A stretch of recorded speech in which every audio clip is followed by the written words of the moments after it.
Russia announces a ceasefire to allow civilians to safely evacuate the towns of Mariupol and Volnovakha in the Donbass region. Venezuela commemorates the 9th anniversary of the passing of Commander Hugo Chavez. The International Atomic Energy Agency and Iran have agreed to adopt a practical and pragmatic approach to resolve outstanding issues.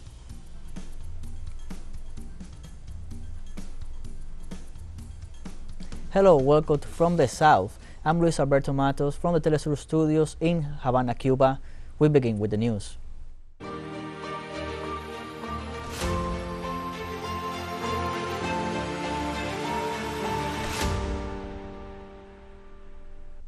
We begin in Russia. The country announced a ceasefire to allow civilians to safely evacuate the towns of Mariupol and Volnovakha in the Donbass region in eastern Ukraine. The Ministry of Defense announced that as of 10 a.m. Moscow time, the Russian side declared ceasefire and opens humanitarian corridors for civilians to leave these two cities. The official military part details that the humanitarian corridors and routes were agreed with Ukraine. According to the Russian ministry, about 200,000 people intend to leave the city of Mariupol and another 20,000 want to leave Volnovakha. Some Ukrainian media reported that Kiev started the ceasefire at 11 a.m. local time.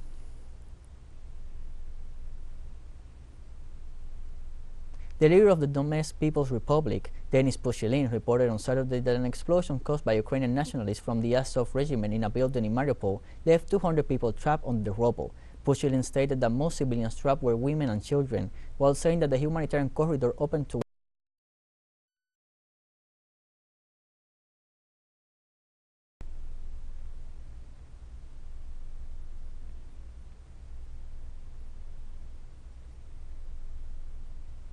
Russian President Vladimir Putin on Saturday said that any third-party declaration of a no-fly zone over Ukraine would be viewed by Moscow as a participation in the armed conflict.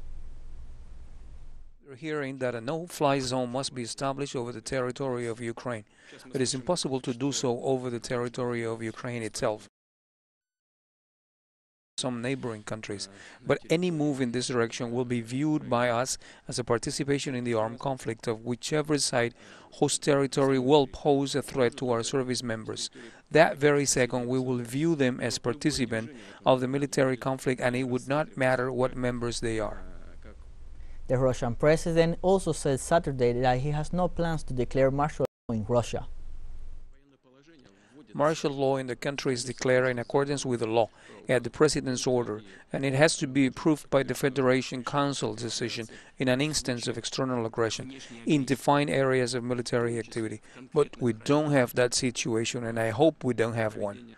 There are several options: martial law, special emergency state, which is also declared at an order approved by the Federation Council in the case of a large-scale external threat, and another emergency state normally announced regionally. It could be announced for the whole country in the case of industrial and national disasters and so on.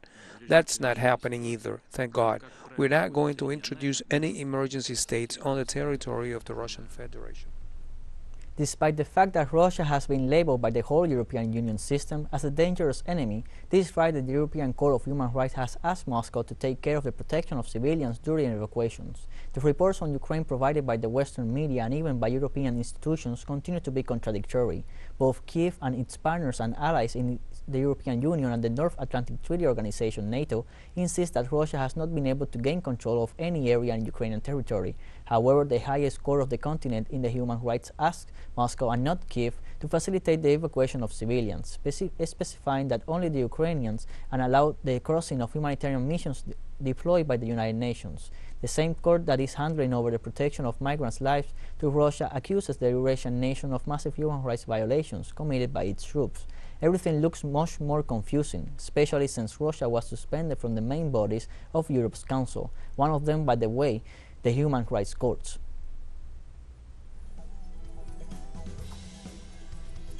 And we'll take a short break now. Join us again after this.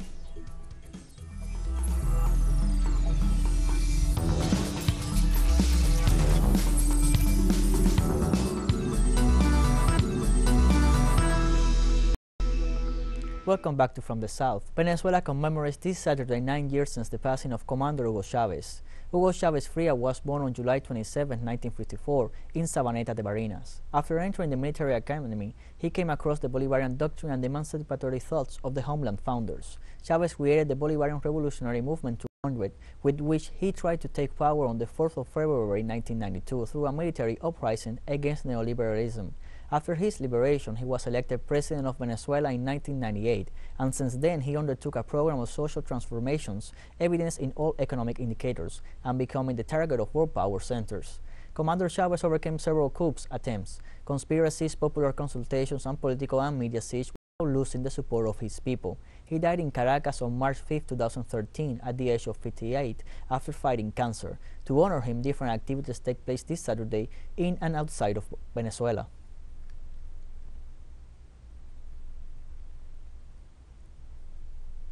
In Colombia, the campaign for the parliamentary elections to be held on March 13th advances. The coalition Pacto Histórico had its campaign closing on Friday in Bogotá.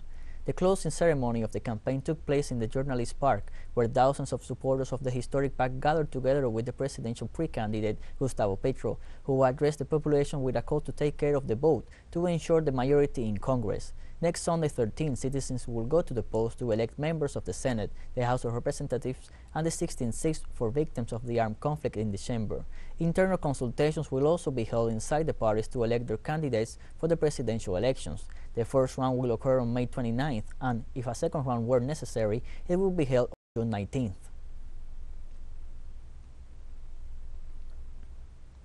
This Saturday, Cuban President Miguel DiazCanelo welcomed the leader of the Canadian company Sherid International Corp, Leon Bindel, who after his visit to the island seeks to increase the participation of his company, specialized in the mining and oil sector, for the economic development of the country.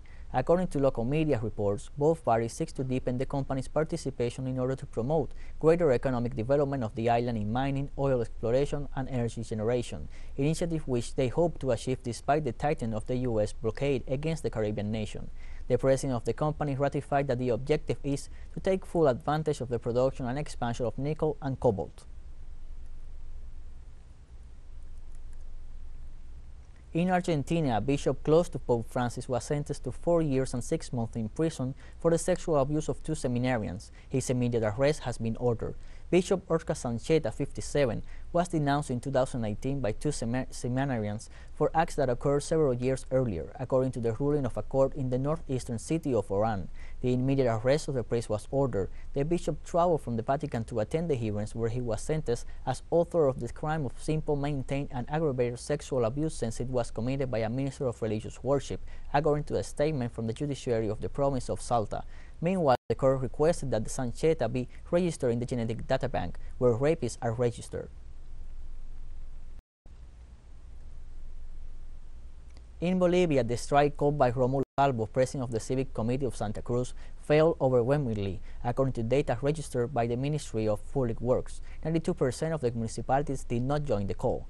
The Association of the Municipalities of Santa Cruz and the Cruz reported that 92% of the municipal governments work normally and only 8% comply with the measure.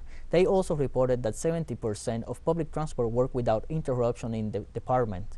On the other hand, regularity in flights was confirmed, whereas absenteeism in the interdepartmental bus stations was only reported in the morning. The Cruceño Senator William Torres wondered who will take responsibility, while affirming that no one is being used by Calvo anymore. And in Mexico, another journalist was killed in the central state of Zacatecas, becoming the 7th kill in the country so far this year. State Governor David Monreal confirmed the killing of Juan Carlos Muñiz, who covered crime for the online news site Testigo Minero in Fresnillo. Alfredo Valadez, also a journalist, said Muñiz also drove a taxi in the city to make ends meet. Zacatecas State Prosecutor's Office opened an investigation and would follow protocols for cases that could be crimes against freedom of expression.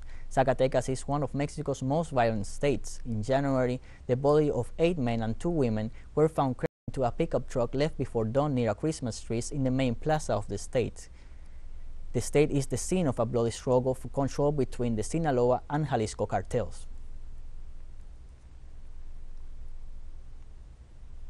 The United States be able to continue expelling migrant families arrested at the Mexican border under the public health policy as decided by a federal appeals court. The only restriction will be that they could be expelled to countries where they are persecuted. Although doubts about the appeal persisted among 3 judges on the panel, who even considered that it seemed like a relic of an era without vaccines, they still decided in favor of the decision and against thousands of migrant families and non-accompanied children. This policy, also known as Title 42, was enacted by the administration of former President Donald Trump and continued by Biden administration to prevent individuals to seek refuge from persecution or torture. This is the court's response to the request made by President Joe Biden, who last December asked to evaluate the lawsuits submitted by the states of Missouri and Texas. It will be until April, the date on which the Supreme Court has set the legal arguments of the prepared lawsuit. Haitian Prime Minister Ariel Henry announced the arrival of a mission from the Caribbean community to help the authorities prepare for the upcoming elections and find the best ways to fight the high levels of insecurity that shake the nation. The Prime Minister said the CARICOM mission will meet with the country's defense forces, including the National Police and the Armed Forces, to help understand and solve the problem of insecurity in the nation. Insecurity in Haiti was widely discussed during the 33rd CARICOM Heads of State Summit and in the 4th meeting of this organization with the Central America Integration System. Haiti's premier asked fellow countries for help in combating insecurity marked, amongst others, by multiple kidnappings.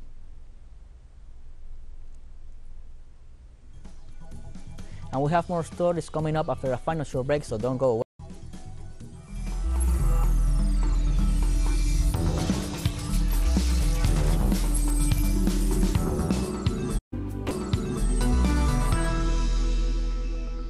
Welcome again to From the South. The International Atomic Energy Agency and Iran have agreed to adopt a practical and pragmatic approach to resolve outstanding issues. The United Nations agency's chief, Rafael Grossi, said they, along with Iran, have a number of important matters that needed to be resolved. In order to do so, both parties decided to try a practical, pragmatic approach to overcome them, to revive the country's 2015 nuclear deal.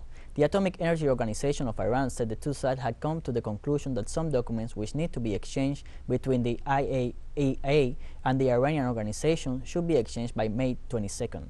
Grossi's visit to Tehran came after Britain, one of the parties to parallel talks on the deal in Vienna, indicated an agreement was close. The 2015 nuclear deal has been hanging by a thread since the United States' unilateral withdrawal in 2018 under then-President Donald Trump. We came to a conclusion that some documents which need to be exchanged between the IAEA and the Iranian organization should be exchanged by Corda May 22nd. So this is why it's important to have this understanding between us today, which is an understanding to work together, to work very intensely. And during a first-ever media appearance in Afghanistan, the Taliban acting Interior Minister Sirajuddin Haqqani said Saturday that the Taliban-led country vowed not to be a threat to the world. Haqqani, who has been designated as a terrorist by the United States, made his comments during a police graduation ceremony in Kabul. For the first time, video footage showing his face was broadcast by local television channels and news websites. This was a clear contrast compared with a previous public appearance in October, which he had his photo published blurred. The police graduation ceremony provided the first wave of new police graduates since the Taliban assumed control of Afghanistan. Haqqani is currently wanted by the FBI and carries a $10 million bounty for information leading to his arrest.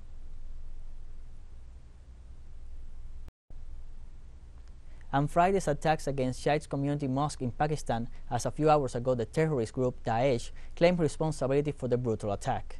The suicide attack against the mosque of the Shiite Muslim minority in Peshawar in the northwest of the country killed 57 people and left more than 200 wounded, some of them in serious conditions, so the number of victims could increase. In a release published by the AMCAC agency linked to the terrorist organization, they vindicate the attack and claim that the number of victims is over 200. In the same document, the terrorists referred that the extremists identified as Yulai B. al-Kablib attacked the mosque this Friday and shot at least 2 people and minutes later blew himself up. The attack is one of the largest ever carried out against the Shiite Muslim community in Pakistan. These were human beings and worshippers inside a mosque, and they were brutally killed at a time when they were busy praying to God. This is very sad. We had our security system at the mosque, but he, the suicide attacker, killed all 4 guards on duty at the main entrance, and after that he entered the mosque and blew himself up. According to the latest report, the death toll has reached 57. Some of the funerals are pending as their relatives are coming from the US, England, and other parts of the country. So some funerals will be done tomorrow, and at the moment we've had 16 funerals. According to the South Korean Armed Forces, North Korea has conducted a new launch of an unidentified missile aimed at the Sea of Japan. This will be the 9th missile test this year. According to reports in Seoul, Pyongyang has already conducted 7 tests of various weapons between January and February, including one to develop a reconnaissance satellite. South Korea claims that the escalation in testing stems from the North Korean leader Kim Jong-un's order to bolster the country's military capability by 2022. North Korea has repeatedly stated that the nature of its military capability is one of self-defense in the face of hostile actions between what it described as its greatest enemy, the United States, and its closest ally, South Korea. In Mali, at least 27 military personnel were killed and some 70 terrorists were neutralized on Friday during an attack on a military base south of the country. Malian special forces repelled an attack by a group defined as jihadists. During the action, in addition to those killed, 33 troops were wounded. Security sources in Mali attributed responsibility for the attack to groups sympathetic to the Islamic State. The military camp of Mondoro, near the border with Burkina Faso, has been the scene of repeated attacks by these armed groups. And China has increased its annual defense budget by $230 billion, representing a 7.1% increase in military spending, up from 6.8% last year, in line with the advance of the country's economic recovery. Chinese Premier Li Keqiang, during his speech at the annual session of the National People's Assembly, recalled that the state is committed to strengthening the country's military and defense capabilities, and these budgets will help strengthen those capacities and accelerate the modernization of logistics, systems, and equipment, as well as advance necessary reforms, encourage technological innovation, and attract talent. The Premier reaffirmed that the Chinese People's Liberation Army will continue to stand by the goals set by the Communist Party while conducting its training exercises and applying firm and flexible countermeasures against any aggression or threat to sovereignty, interests, and national security. And like this, we have come to the end of this news brief. Remember, you can find these and many other stories on our website at telesurenglish.net. You can also join us on social media, Facebook, Twitter, Instagram, and Telegram. For TeleSUR English, I'm Luis Alberto Matos. Thank you for watching.